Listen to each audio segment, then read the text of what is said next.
All right, well, hey, if you can hear me and if you can see me, this is Jay, Dr. J, and we're going to do a Dr. J political podcast hour talking democracy. We're not just going to talk democracy, though. We're going to talk politics, we're going to talk parties, we're going to talk the Constitution, and all of those things relate to democracy. I have here with me Alex. He's my right-hand man. Alex, say hi. How you doing? Yeah, tell them a little about yourself, Alex. I'm a sophomore political science major and journalism major. I'm from Topeka, and so this is kind of my area, which is what I want to get into. Awesome. Well, it's great to have you here. And again, my name is Jay. You can call me Dr. J. I'm going to do this political podcast hour, hopefully weekly, and we'll touch upon a number of political themes in American politics. Today we're going to be talking partisanship, however. I'm an assistant professor of political science here at Fort Hays State University. I study and I teach American politics and political theory.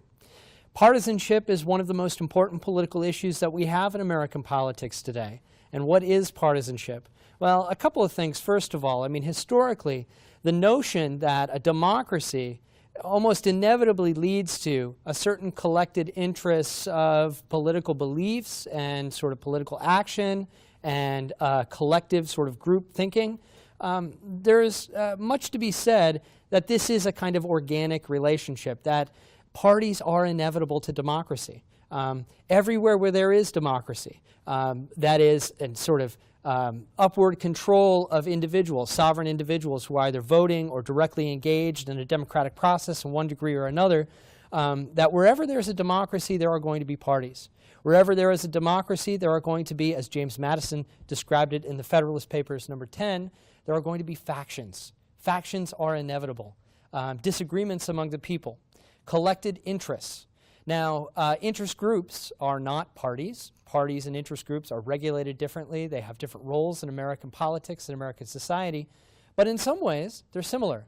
Interest groups and political parties both are organized sets of political interests that seek to get their things done in government, be it policy shaping and policy formation, be it the implementation of law and influencing that process, or be it the influence by interest groups or parties in the judicial process, in either the interpretation of the constitutionality of law or in other judicial processes. So parties are in some ways inevitable. Parties have developed from the very beginning of the American Republic.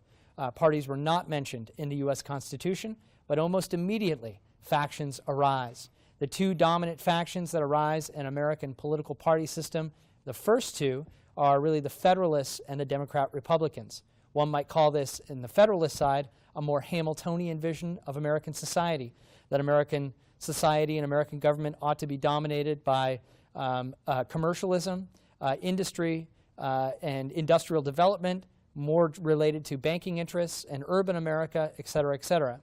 There was, in this Hamiltonian vision, of course, a role for a much more active government, that government would be able to touch the people directly, that a national government bound together the unity of a political community. This, too, also fits right directly into Federalist number 10 in James Madison. In Federalist number 10, James Madison argues that larger, more heterogeneous republics are more able to balance the competing needs of factions. They are less prone to corruption in this regard. You want faction and faction competing against one another and balancing them out. The Madisonian design of government enshrined in the framing of the American Republic, the U.S. Constitution, those first three articles of the U.S. Constitution, a legislative article, an executive article, and a judicial article, that Madisonian design was intending on balancing, or the checks and balances famously said, between those institutions of federal governments, right? Legislative institutions, the Congress, would be balanced out and checked with the executive branch and the judicial branch. But one of the things that is often overlooked in Federalist 10, that this Madison design is not just balancing out institutions of government, it also balances out competing factional interests. That is, that when you have a three-branch government of roughly divided powers, intertwined in certain ways, but roughly divided, you also create an environment in which it is very hard for a single faction, a single interest group, or a single party to monopolize power in federal government, to take all of the power of the three institutions of government. Now, this thought right away is kind of interesting to think about, Alex, in our contemporary politics, our current politics today, because we have in federal government, we have a Congress, a House of Representatives, a Senate, that are Republican majority. We have a Republican president in President Donald Trump. And we have a right of leaning, many have argued, and increasingly more conservative Supreme Court in our federal judiciary as well. And so has the Madisonian design of creating a divided government that can allow the government, not only the institutions to balance themselves out, but to balance out competing interests in government, has that gone away in our contemporary and current politics? Have we lost some of that Madisonian vision? I think that's a hard question to answer, but I'm wondering what your thoughts are on that. You know, I think so a little bit. You know, every 2 and 4 years, or every 2 and 6 years, excuse me, we do have elections to kind of try and balance that out. It has been incredibly rare throughout our country's history that we've had kind of everything line up with one political party. And so we'll see how it comes this November if it stays that way, but I think it could be very interesting to see what happens if it does. Yeah, you know, I think you're exactly right that historically looking at this, it's very rare that we've had a fully unified government, that a one-party control of both legislative, the Congress, the executive, and a Supreme Court that roughly leans in that direction in terms of partisan beliefs. Of course, you know, Supreme Court, the justices, they're not explicitly and outwardly endorsing particular party platforms. They don't, you know, for example, Brett Kavanaugh's nomination process that we're going through right now, and I want to talk a little bit about that and some of the politics around it here briefly a little bit later. But Brett Kavanaugh is not a Republican running for a seat as a justice on the Supreme Court. He's a judge, and judges seek to remain impartial from some of the partisan and political processes. But nonetheless, I think it's quite obvious that our Supreme Court today is more right of center. It is a more conservative court. From my assessment, I think Brett Kavanaugh is more conservative than most of the judges currently on the Supreme Court right now. Actually, I would put him probably between Justices Clarence Thomas and Justice Samuel Alito right in there. So I think he would probably be the second most conservative justice if this nomination proves successful in the U.S. Senate right now.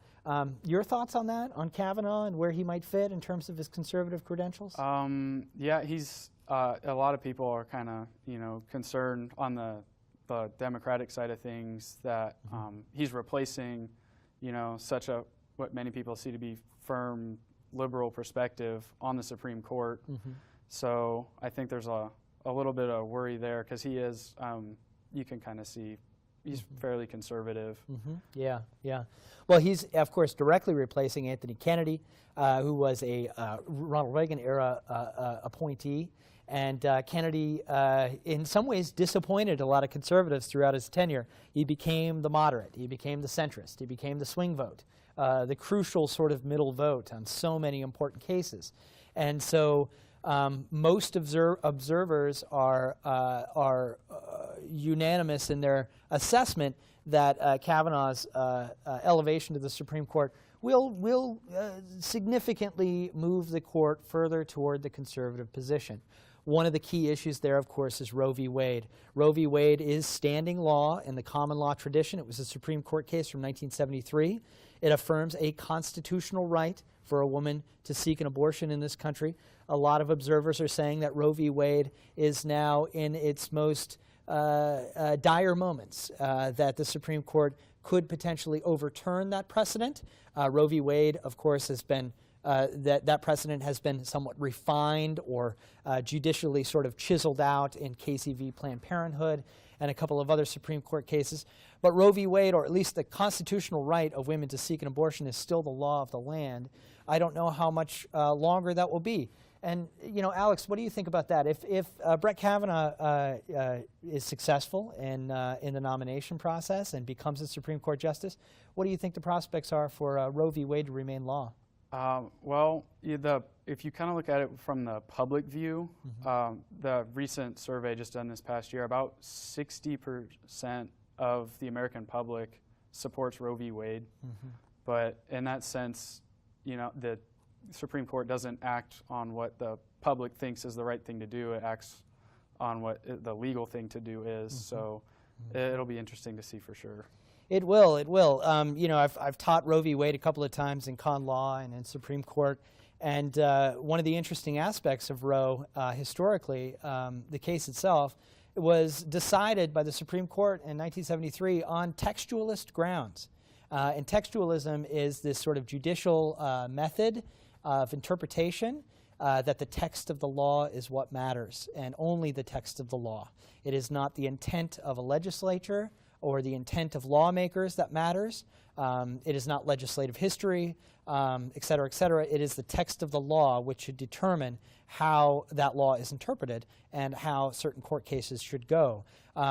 Textualism today is rather more wedded to a conservative position. And that's an interesting theoretical question to ask. Is textualism an adherence to the text of the law? Is that inherently a conservative type of methodology for interpreting the Constitution? What do you think about that theoretical question there? I do believe that it is more conservative today, but it's kind of interesting when you look at it with Roe v. Wade through a textualist view. It kind of has a liberal feel to it with, like you said, the Fifth Amendment, which, you can get into that. It actually talks about the rights of a born citizen, not of an unborn citizen. So in that sense, it's not so much conservative, but I think the majority of it is kind of a conservative feel today. Yeah, good points. Were you at my Constitution talk? I was. Oh, yes. okay. So did you referencing that directly? Yeah. Yep. We spoke on Constitution Day here at the university, and we talked about a little bit about that. And yes, indeed, the textualist decision of Roe. One of the animating questions there are the unborn, the rights of the unborn. Do unborn persons have due process and equal protection rights? In the 14th, in the 5th, and especially the 14th Amendment, the 14th Amendment makes explicit mention to persons born. And so there is perhaps some interpretation there that you have to be born in order to be afforded equal protection and due process rights according to the Constitution. And that was part of the textualist reasoning of Roe. Textualism has not always been wedded to conservatism. Of course, probably the most important textualist Supreme Court justice in the 20th century was Hugo Black from Alabama. Hugo Black was a liberal, a firm believer in New Deal legislation and a redistributive government. A firm believer in the rights of privacy, as well as other important civil rights. He was a textualist, he was a liberal, and he was one of the most important informative voices on the Supreme Court in the 20th century. So just that bit of history shows that textualism itself is not always necessarily wedded to liberal politics. We'll see, though, whether or not a more conservative Supreme Court overturns Roe v. Wade, and what the interesting thing from my perspective as a public law professor and teacher of political science is what will be the rationale. What's the rationale for overturning Roe v. Wade? What is the methodology used? And what is the interpretation of the Constitution at hand in order to overturn? Will it be asserting due process and equal protection rights for the unborn? And where in the Constitution might they find textual evidence and suggestion of that? And so that's an important issue there. We're straying a little bit farther from partisanship, of course. We're talking judicial politics right now in the Supreme Court.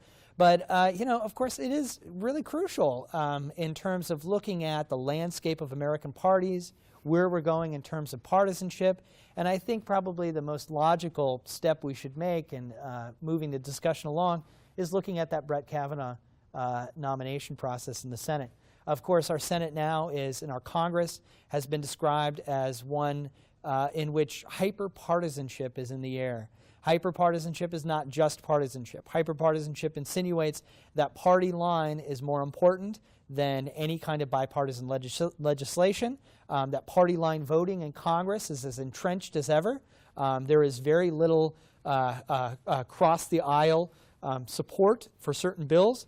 I think a good emblematic example of this, of course, is the Obama administration, the Obama era from 2009 to 2017, but in particular, the Affordable Care Act, Obamacare.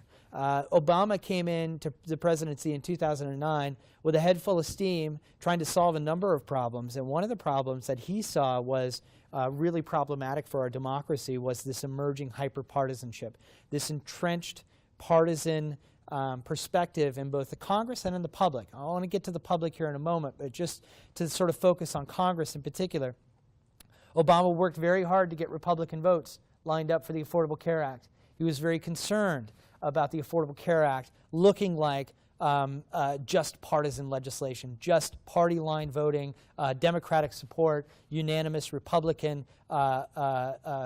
disapproval, and a fight against. And he really tried to make that a piece of bipartisan legislation. Of course, he quite famously failed at that. Not a single Republican in the House or the Senate voted for the Affordable Care Act.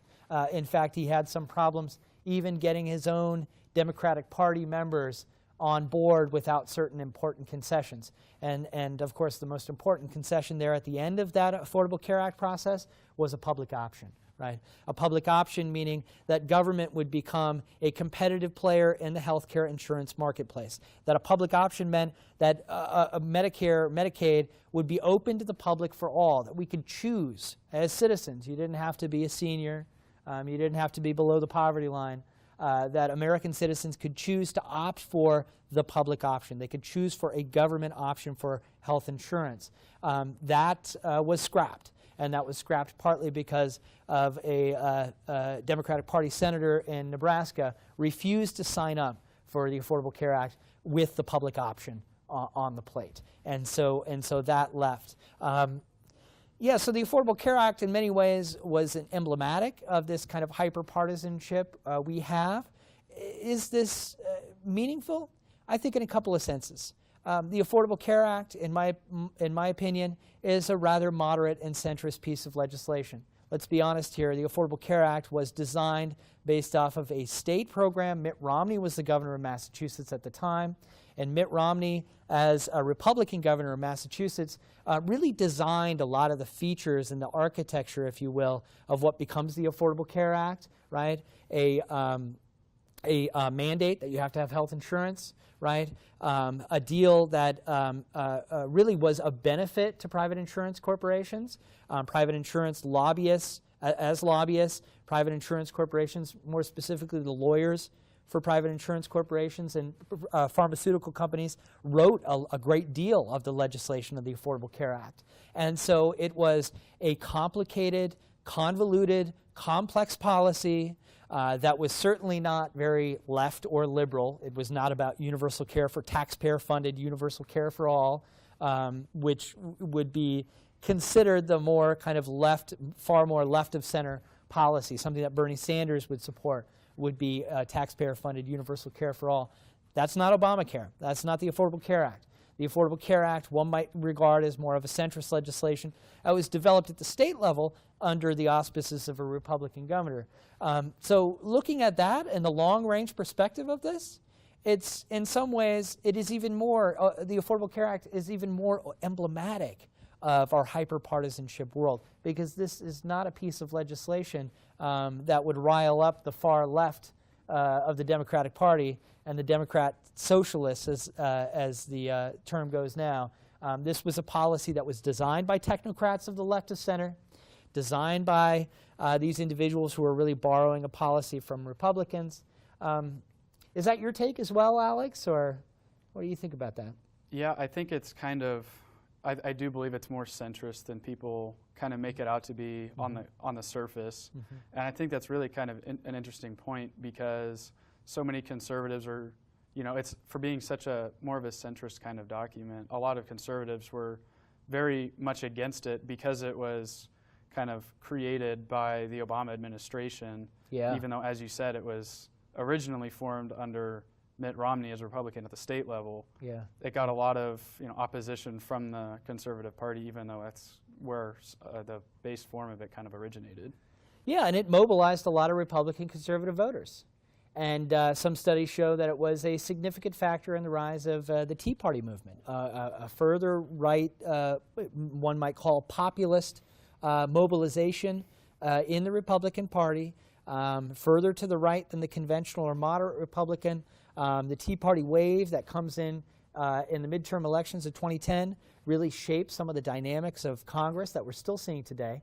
We have the Freedom Caucus element of the House in Congress, which holds a lot of sway and really does shape a lot of policy, in the sense that Republicans need their votes. And because they need those Freedom Caucus votes, it influences what kind of legislation is going to come out of the House.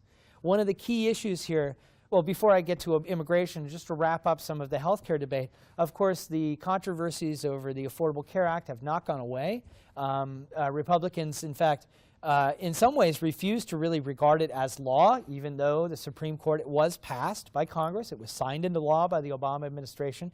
It has been, for the most part, implemented by the executive branch. It has been ruled constitutional by the Supreme Court in the Sebelius Supreme Court case, ruled that, in fact, the health care mandate, the requirement that American citizens that Americans have to have health insurance in this country. That is a mandate. That's a requirement. You have to have insurance, just like you have to have car insurance if you want to drive a car, right?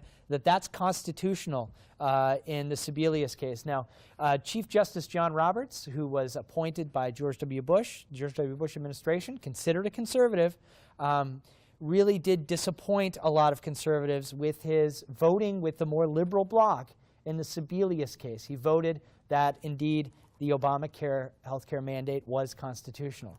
Now, the interesting thing about that, just to add a little bit of detail, is that Roberts' justification for the constitutionality was under the tax powers of Congress, Article 1, Section 8, not under the Commerce Clause, also Article 1, Section 8. And that's important. If Roberts had instead the justification, and Roberts wrote the majority decision of Sebelius, if Roberts had instead opted for justification being the Commerce Clause, that is, that the health care mandate of the Affordable Care Act is constitutional under the Commerce Clause of Article 1, Section 8, that would open up our constitutional interpretation of the Commerce Clause. It would broaden the understanding of the Commerce Clause. And when you broaden the understanding of the Commerce Clause, you give greater constitutional justification for government to regulate the economy. The wider our interpretation of the Commerce Clause, Interstate Commerce Clause, the more justification government has in regulating the economy. So a wider justification might look something like this. And you can have an originalist perspective of this as well.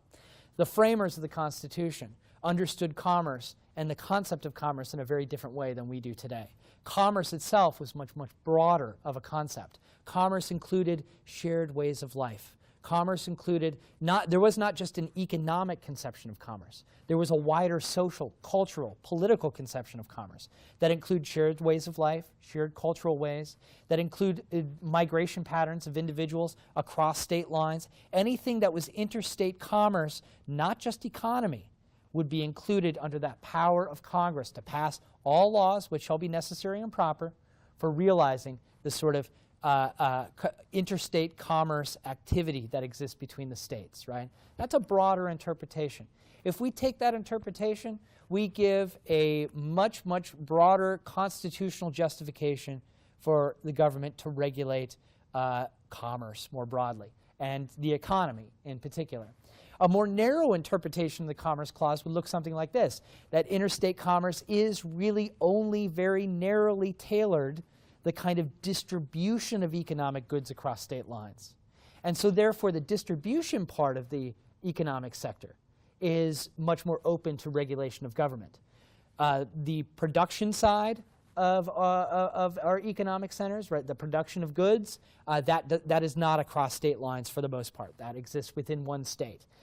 The retail consumption, the retail level or the point of purchase level of our economic sector happens largely in one state as well. And it's only the distribution that crosses state lines. It is narrowly economic. It is narrowly tailored to distribution sector. That gives very narrow justification for the government to regulate the economy and sort of makes, it limits what government can do in terms of economic regulation. For the most part, where we stand today in our politics and our interpretation of the Constitution is that we have a rather narrow interpretation of the Commerce Clause. Government does not have a lot of leeway, certainly compared to European countries, which have in Europe this is actually called a kind of liberalism, kind of Ober liberalism or West liberalism, that government has a more active role in regulating the economy. And there's much more of a top-down sort of regulation of a lot of facets of the economy in Europe and in In East Asia as well, economies like South Korea and Japan, they have greater state regulation and greater coordination amongst firms. In the United States, the government is really reduced to regulating monopolies under the Sherman antitrust law. And a big part of how our economy is regulated by the government is really actually monetary policy, setting interest rates, right? The Federal Reserve. The Federal Reserve has a great deal of power, independent power, to set interest rates, to establish some kind of economic regulation of the economy really through monetary policy. That's how we regulate our economy today, is through monetary policy. They can do a lot through that. But it is a lot different than other economies around the world. And so going back to the Sebelius case, that interpretation of the Commerce Clause matters. Chief Justice John Roberts was well aware of this and did not want constitutional justification for the Obamacare mandate of having health insurance. That justification to be under the Commerce Clause of the U.S. Constitution. He instead opted for the tax powers of Congress, that Congress has the power of taxation. And so in other words, Roberts's majority reading of Sebelius and the constitutionality of the health care mandate is that the health care mandate is effectively a tax. The penalty for not having health insurance is a tax penalty. Now, is the Obamacare mandate a tax? If you ask me, that's a stretch. That's a stretch of the Constitution. That doesn't make a lot of sense. But these are, one way I've described this majority decision by Roberts in the Sebelius case is its conservative means toward liberal ends. Conservative means, meaning that it's constitutional under the tax powers of Congress, so you keep the Commerce Clause narrow, and liberal ends, meaning ultimately they ruled that the Obamacare mandate was constitutional. So the liberals got what they want. The Democratic Party and modern liberals today got what they want in the sense that the Obamacare mandate was held as constitutional. The conservatives, well, let's be honest, they didn't quite get what they want. They were unhappy with it, but conservative means. For those who are more constitutionally minded, those who pay attention to sort of some of the arcane details of constitutional justification, those conservative thinkers were at least semi-satisfied with the notion that Obamacare was not ruled constitutional under the Commerce Clause. What say you, Alex? I think that's kind of an important point to make sure that it wasn't under the Commerce Clause for the conservatives. Mm-hmm. I think a lot of them, probably most citizens, are rather completely unaware of the consequences of if it would have been that way, and kind of just how important it is for America and our history and kind of what we're all about to, you know, keep the government, you know, let private businesses and whatever regulate and stuff like that, and kind of keep the government away from it. Yeah. I do agree with you. It's kind of a stretch to me that it is a tax. Yeah. That just doesn't.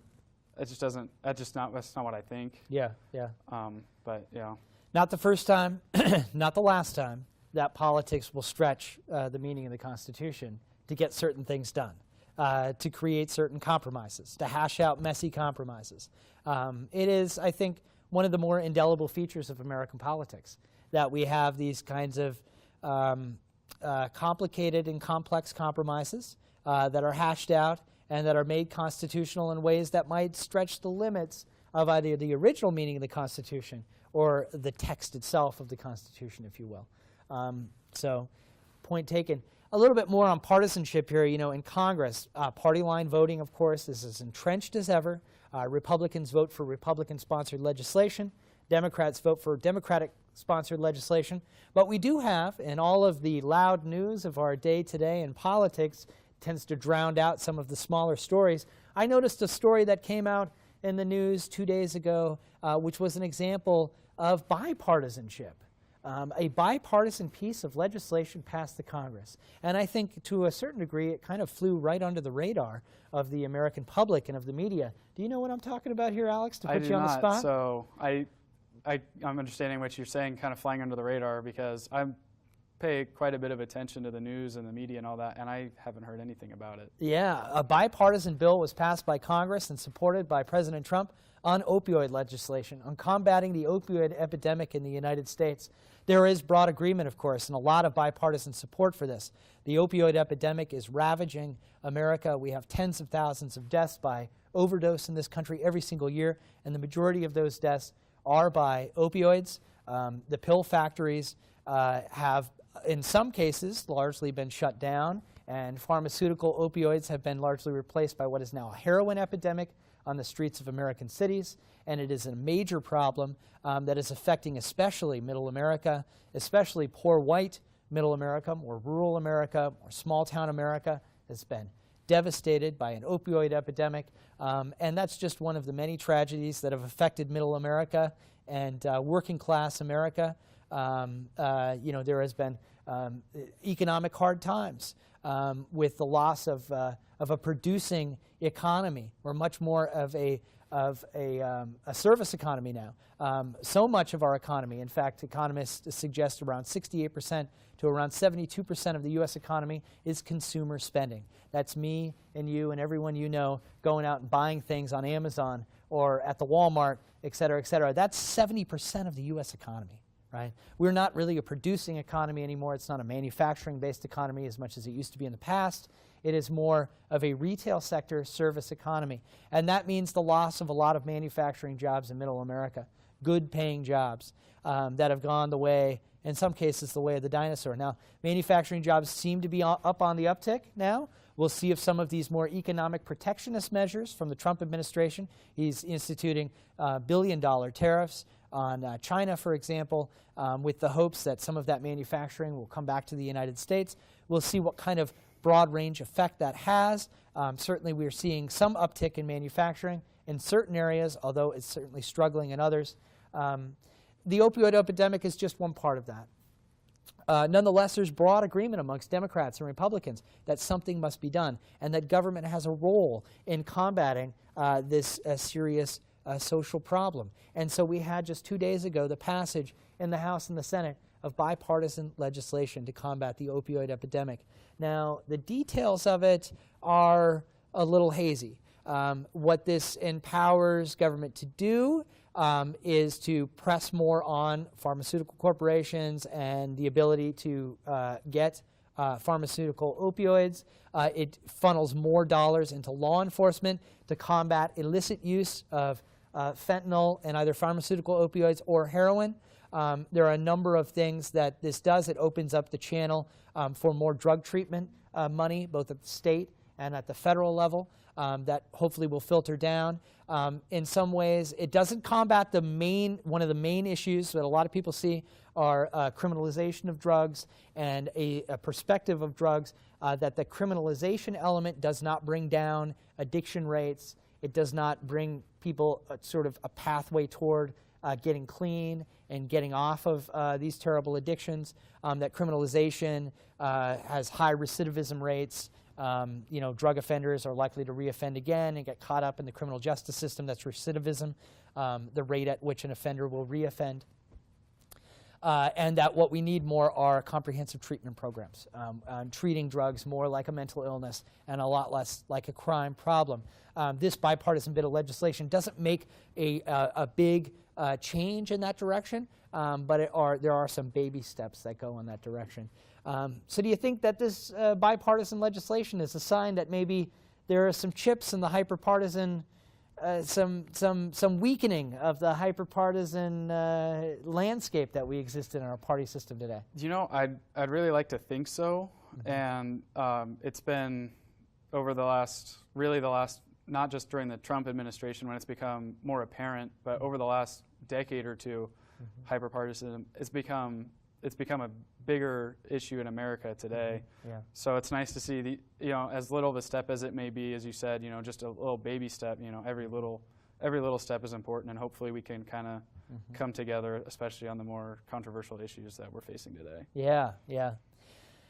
Before I cut to the heart of the matter and look at media a little bit more closely with regards to hyperpartisanship, a couple of things should be said here. We're right now, today, our politics today, approval ratings of Trump are dipping.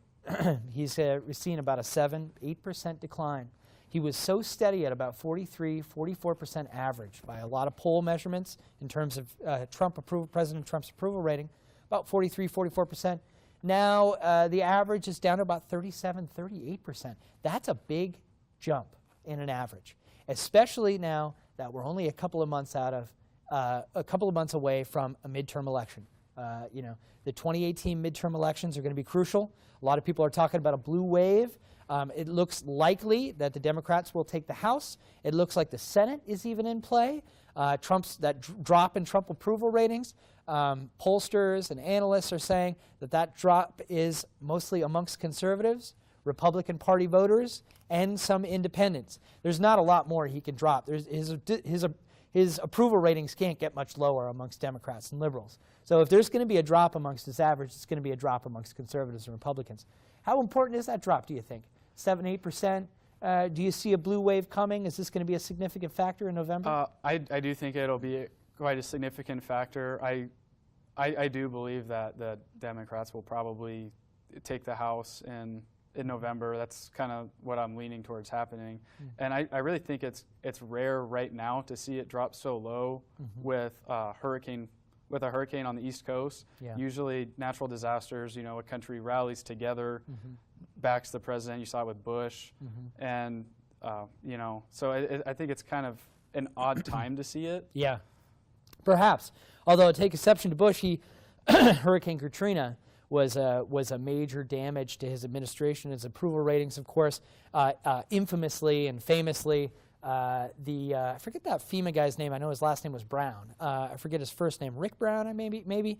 The phrase that George W. Bush used, "You're doing a great job, Brownie," and supporting FEMA and the Federal Emergency Management Administration. They really dropped the ball in Hurricane Katrina. There were significant numbers of deaths. The media was all over it, and it was really a defining moment, I think, in the Bush presidency, in the sense that was really when the approval ratings, the bottom fell out in Trump's approval. And with the war on Iraq going so poorly for the Bush administration, now widely considered the war on Iraq one of America's biggest foreign policy mistakes. The bottom started falling out in the war on Iraq.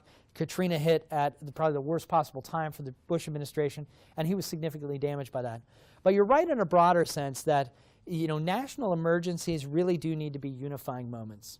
And so often they were moments in which, partisanship aside, that politicians and public servants would come together and rally around the cause of relief, of consoling a nation in a time of need. Natural disasters are not in themselves partisan. Natural disasters do not have partisan political beliefs. They don't have partisan platforms. Natural disasters hit conservatives and liberals alike. It was only recently Hurricane Sandy hitting the New York area, New Jersey. Obama went to New Jersey, and Governor Chris Christie at the time had thanked Obama for his condolences. It is a time in which Republicans and Democrats have famously come together and said that the American people and the wealth and health and safety of the nation and of the people of this country are more important than partisan issues. Perhaps we're reaching our limits of that. President Trump did get certainly some flack in the media for bringing out what some regard as a conspiracy theory with regards to the death tolls of Hurricane Maria in Puerto Rico. Hurricane Maria was absolutely disastrous for Puerto Rico, devastated the island, and estimates, nonpartisan estimates, non-political estimates, put the death toll at about 3,000 people, some as high as 4,000. And Trump, for whatever reason or another, I think this is just merely a strategic mistake, I would say, not making a partisan argument here as more of an objective observer of politics. I would say that Trump is often shooting himself in the foot and says more than he probably needs to, picks fights where he probably shouldn't, and I think this was one of them. I think it didn't make a lot of sense for him to disagree with those nonpartisan death toll estimates of the effects of Hurricane Maria in Puerto Rico, of 3,000 people dying, and it just doesn't look good. It doesn't look good to question the deaths of Americans, of American citizens. Puerto Ricans are American citizens. I mean, it really does ignore the death of Americans, and that really is a political loser. And that's going to affect Florida. I really do think that's going to affect Florida. We've had a pretty large migration, a Puerto Rican diaspora that is years, decades old in Florida, but even recent migrations to Florida from the devastation of Hurricane Maria from Puerto Rico. Puerto Ricans are moving to Florida in very large numbers. Those Puerto Ricans are immediately eligible to vote in Florida. And we have a very important Senate race in Florida, of course, between Democrat Bill Nelson and Republican Rick Scott. And Bill Nelson, not the best campaigner, I must say, in my own assessment. Bill Nelson is kind of an inside ball player. He's a moderate Democrat. He likes governing. He likes being in Washington. He likes that inside ball game. He likes all the arcane procedural rules of the Senate. He knows them very well. He's a governing kind of politician. He's not a campaigning politician as much. He's squeaky clean in terms of his personality and his character, but he's not the performative, sort of spectatorial politician that increasingly is important in our 21st century American politics. I think that spectatorial campaigning side, savvy social media, to be a bit of a spectacle is increasingly an advantage in our political world. To be a policy wonk, to be an inside player, to be less enthusiastic in terms of mobilizing the voters in the electoral environment, those are increasingly negatives on the national scene, no matter how good your record in governing is and no matter how much of policy you know. And so many observers are saying that Bill Nelson is looking a little old and is not looking as energetic as he should be. And of course, he's running against a very energetic, younger Republican candidate in Rick Scott. And Rick Scott, a former governor of Florida, has his own negatives. I was just talking about this in our parties class. One significant negative for Rick Scott's perspective is he doesn't have the greatest track record as governor. Environmental issues are very important to Floridians. You don't have to be a liberal Green Party member to be concerned about the environment, man-made climate change, global warming, et cetera, if you're in Florida. Why? Because it's Florida, and the environment matters there. And even for conservatives, moderate conservatives, the environment matters a great deal for Florida. And the perspective there is that Rick Scott's tenure as governorship, his environmental record was not very good. And so Bill Nelson and the Democrats are kind of hitting him hard on the environmental track record as governor. Does that make a difference? I don't know. Going back to the Puerto Rican issue, though, we've got a wave of Puerto Ricans who are coming into Florida. You've got a president who's saying, well, maybe 3,000 people didn't die. And those Puerto Ricans, they could have family members who could be amongst those 3,000, people that they know. It is their island and their way of life. They are Puerto Ricans, and that's important. They're also Americans. They're also American citizens, and they're voters. And whether or not that's going to change, I think that Senate race is so tight between Nelson and Scott that something like that actually could tip the scales. What say you, Alex? Yeah, I kind of agree with that, and kind of touching back, that could be part of the reason why Trump's popularity, his approval rating is kind of really dropping, is because he caught a lot of flack not only from the Democratic side but from the Republican side with his comments on Hurricane Maria down in Puerto Rico, and seeing those votes come in, like you said, it's becoming increasingly popular to be more like Scott is. Yeah. And it'll be kind of interesting to see if that's enough with all those voters coming into Florida who are likely not looking to support the Republican Party because of the hurricane. It'll be kind of interesting to see if it tips the scale. Yeah, I mean, Florida is in play. You got a lot of conservative Cuban voters of the Cuban exile community, deeply anti-Castro, deeply anti-socialist in this way. You've got a lot of Republican, conservative Cuban voters in Florida. The Latino vote in Florida can cut both ways. You can get plenty of Republican voters in Florida. I mean, this is one of the things that George W. Bush really wanted to improve upon. And Jeb Bush, had Jeb Bush gotten the Republican nomination, and I know he's low energy Jeb and all this, and I saw that as well. He ran a very kind of low energy and it just didn't have the enthusiasm. But let's say he did get the nomination. One of the things that he would have done was definitely continue to go after that Latino vote, and encourage and seek that conservative and grow the conservative movement amongst Hispanic, Latinx populations in America. Some observers, some conservative Republicans, I see that is the future of conservative America. That you have higher church-going rates amongst Latino, Hispanic Americans. That sort of small-town, family-centered conservative message may appeal very well to a lot of Hispanic and Latino voters. And so that was part of the autopsy of 2012 when Republicans lost, Mitt Romney lost to Barack Obama in his re-election bid. Republicans went through an autopsy. That was one of the things that they hammered on and they hit on. And they said, look, we got to get over the immigration issues. We've got to move on. We need to have comprehensive immigration reform, pathway to citizenship for undocumented in this country, and we got to get Republicans and conservatives on board. Of course, none of that turned out to be true. The Republicans went in the opposite direction with the age of Trump. One of Trump's most important issues is the immigration issue, and he has hardline anti-immigration, not just illegal immigration, undocumented persons in this country, but legal immigration as well. Trump wants to lower the numbers of legal immigration. He wants to reform the system, make it look a lot like Australia, and a lot less like a family-centered immigration system that we have in this country today, where our immigration is really is about families. It's easier to bring families over. I use the example of Australia because I know their immigration system very well. It's very hard to bring families over. The immigration system is much more about skills of outsiders. If you've got particular critical skills, you're more likely to get a pathway into Australia and to become a citizen. And so our system is much more built on families. What that does is it gives more control to individuals and immigrants about who they want to bring over. It allows them to create communities tend to be more cohesive immigrant communities. You tend to develop communities in particular areas that have large, robust immigration populations. It allows the families themselves or individuals themselves to control who they want to bring in, family members they want to bring in. Whereas an immigration system that's much more employment and economic based, it really gives more power to employers about who they want to let in, and the government. So at any rate, that's where the party went along those lines. And I think, yeah, Florida is complicated in that mix, but we're seeing this might be a deciding factor. I really do think it is. I think Bill Nelson's poll numbers are now up a little bit.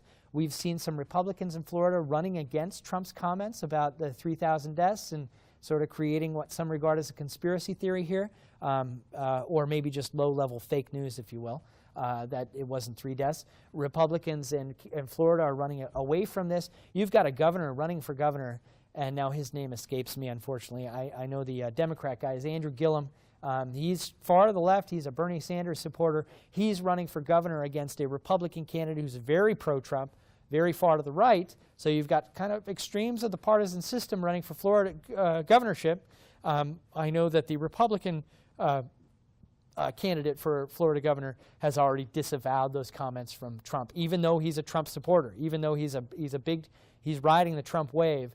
He's moving away from those comments. That's an example of just how explosive that might be for a crucial Senate race in Florida. What more to say? There are some crucial Senate races that we have coming up. Of course, 1/3 of the Senate is up here in November in 2018. Some key Senate races that you've been looking at or interested in? The Florida one I know you looked at, and I'm not really. I don't follow necessarily those races as much, but the Florida one has really caught my eye, especially within the last week with Trump's comments and all that kind of stuff. Yeah, it's really being highlighted right now. A lot of people are talking about the Texas Senate race as well. Texas should be an easy Republican win. It usually is, but you've got an incumbent who has some very high unfavorable ratings in Ted Cruz. Ted Cruz has unfavorable ratings that are unusually high for an incumbent, and especially a Republican and conservative, and in many ways a firebrand constitutional conservative. He really does. He's wedded to the Constitution, and that kind of conservatism can play very well in Texas. But he's got some high unfavorable ratings, mostly just because of his character. I think he comes across as what did I describe in my parties class? Maybe a little schwarmy, a little bit, maybe perhaps. It doesn't have maybe the best character or persona maybe grade some people the wrong way. But he's got a challenger here who looks like an up-and-coming young Democratic Party challenger. I frankly am surprised. His name is Beto O'Rourke.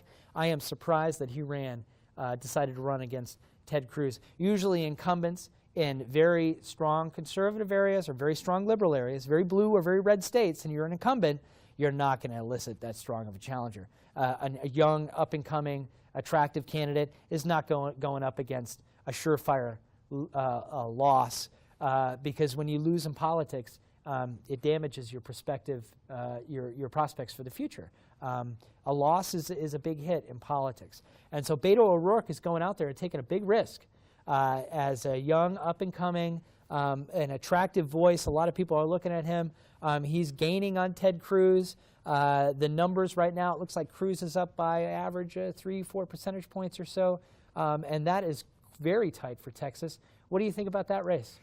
Yeah, that is kind of surprising, especially with the state, not just an incumbent, but Texas, Yeah. Texas, I mean, is heavily conservative. So, I mean, that's a lot closer than I thought it probably would be. Yeah. And one that's honestly, really intriguing, and we talked about a little bit off air, is Kansas. Mm-hmm. That's kind of intriguing me a little bit. Kansas usually, conservative, but, it's with Kobach and Laura Kelly and, and a third party running, it's kind of I'm not really sure what's going to happen in the state of Kansas come November. Yeah, let's talk a little Kansas politics. Let's talk a little local politics here. So we don't have any Senate races in Kansas in 2018. We got 2 Republican senators. We do have a couple of interesting races at the congressional level, at the House level. One is District 2. We've got an open seat here in District 2. It looks like maybe could be a Democratic pickup. That looks like maybe the only one. But the governorship seems to be a really interesting race. You've got Laura Kelly, Democratic Party candidate. You've got Chris Kobach, who was former Secretary of State of Kansas and worked a bit in the Trump administration. Immigration is a key issue for him. He's an immigration hardliner. In many ways, a Trump supporter. Further to the right of the center than his challenger, the previous governor, Collier, who's more of Collier, who is more of a moderate Republican. Kobach bested him in the nomination phase and captured the Republican nomination. He's going up against Laura Kelly, and then you've got a wild card here. You've got a businessman from Overland Park. His name is Greg Ormond, or I don't know how to pronounce his name. I'm kind of new to Kansas, so some of these Kansas I might mispronounce their name. Greg Ormond is an interesting character. He wrote a book called A Declaration of Independence, and a book that I'm teaching my parties class. He makes the argument that our two-party system is corrupt and flawed, deeply flawed, and that we need a real, viable third-party option. And he's trying to run somewhere in the center. Of course, Laura Kelly calls him a Republican in sheep's clothing, and Kobach calls him a Democrat in sheep's clothing. What say you, Alex? Is he wearing sheep's clothing, or is he a genuine independent, or? I haven't really followed him as closely as I followed Laura Kelly and Chris Kobach, but I kind of do see him as a bit of an independent. He doesn't carry the really strong views that doesn't appear on either side, which so of course you have Laura Kelly saying he's just trying to steal Democrat votes, trying to do that, and then Kobach, he's trying to steal Republican votes from him. So it'll kind of be interesting. I'm kind of curious to see how many votes he actually does get come November. Yeah. I think he's polling right now at about 12, 13, 14% or so. And it looks like Laura Kelly and Kobach are pretty much neck to neck. So it's right now a toss-up, and it's a crucial election. I mean, Kansas has gone through a lot of political turbulence in the past 10 or 15 years. Even maybe a little bit tighter of a window than that. The Brownback regime, right? Governor Brownback comes in with basically a supermajority in the Kansas state legislature. This is before my time, so I might get some of these details wrong. okay? Because I've been teaching in Oregon, and I'm more familiar with Oregon politics here. But I have actually been paying a lot of attention to Kansas. And back when I taught at the University of Oregon in Eugene, I would bring up Kansas politics again and again because there are a lot of interesting things happening in Kansas. And some political observers think that this is the future of our party system, and the future of American politics more broadly looks a lot like Kansas, that there's going to be this kind of cleavage within the major two parties, Democrats and Republicans, and there's going to be all these kinds of openings. At any rate, Governor Brownback comes in. He's got a supermajority in the Kansas state legislature. They're basically able to pass an absolute everything, the conservative dream, all the way down the line. A lot of these were economic policies, so-called Reaganomics, slashing taxes, cutting government spending, cutting back on regulation, cutting spending all the way down to the bone, right? Some pretty significant cuts to social programs, public education, transportation, that sort of stuff.